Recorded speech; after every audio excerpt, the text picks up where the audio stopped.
இயேசு சபையின் மணிமுடி புனித சவேரியார். இயேசு சபையின் ஆரம்பகால வரலாற்றில் பொன்னெழுத்துக்களில் பொறிக்கப்பட வேண்டிய ஒரு பெயர் புனித பிரான்சிஸ் சவேரியார்.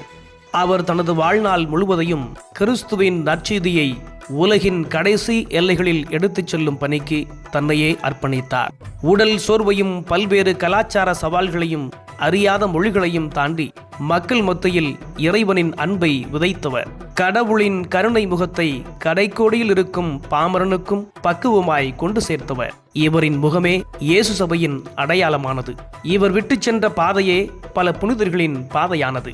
இதற்காகவே அவர் இயேசு சபையின் மணிமுடி என்று அழைக்கப்படுகிறார். மனித இதயங்களில் புனித சவேரியாரைப் போல நாம் மணிமுடியாவது எப்போது? இறைவன் தந்த அருங்கொடையே சவேரியாரே.